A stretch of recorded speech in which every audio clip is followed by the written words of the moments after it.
for our nation, and I'm finding hope in the fact that Jesus tells us to take heart of overcome the world.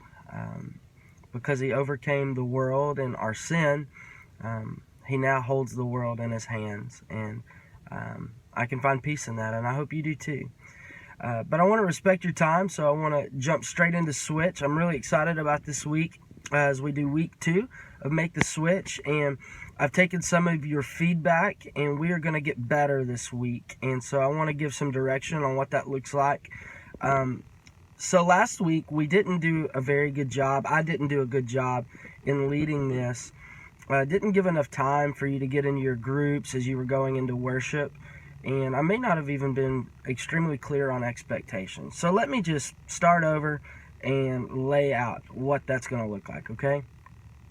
So tomorrow, whenever your students start getting here as a small group leader, especially if you're in the lobby on the experience team or even host team or check-in, I would recommend that you find your students, even in pre-experience, and tell them, hey, here's the plan.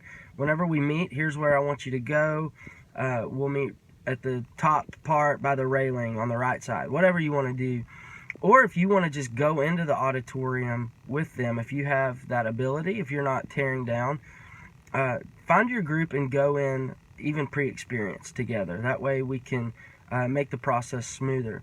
In the event that you can't do that, though, make sure if your team, as small group leaders, if both of you are on teardown, make sure one of you steps away from that. We need to have every group, a leader representing every group so that students can find their way, okay? We'll do a quick welcome, just like we always do. And then in that time, before we go into worship, I will create an actual 3 to 5 minute countdown timer for you to be able to find your students, to get settled, for you to connect for a couple seconds, and then we'll go into worship, okay? So instead of finding your group as we go to worship, I'm going to carve out some time for you to actually get assembled into your group, okay? After that, we're going to be in worship. And listen, I'm really excited about doing worship with small groups. I asked some students, and they actually love doing it with their small group. This should be the most engaged we ever see students in worship because they are with their leaders, and you guys are modeling worship for them. You're leading them to get engaged. You're having fun during the fast music.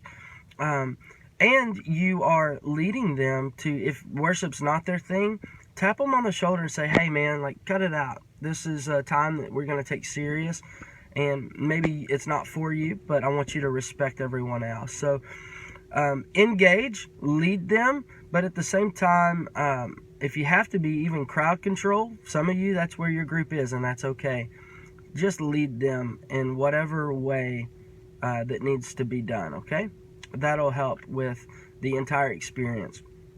Also, coaches, during that time period, you'll need to come up front. That way, if we have new students and they don't have a group, we need to have a very great streamlined system to get students plugged into their groups as well, okay? So during the 3 to 5 minute, I need at least a couple of coaches to be up front to take new students, okay? After that, everything's pretty straightforward. Some feedback I got was that discussion questions were a little bit repetitive. So, man, don't be married to that script, okay? You know your students by now. You have a relationship with them. Make it organic. Spend the first few minutes just asking about their week and what's going on in your life this week. What are you excited about? Don't feel like you have to just read those questions and then when you're done, just kind of sit and look at each other. Just, man, be relational. Lead them. Have conversation. And don't forget to have fun, okay? We got to have fun. We're always having fun. Other than that, it's going to be a solid night. Students are going to give their lives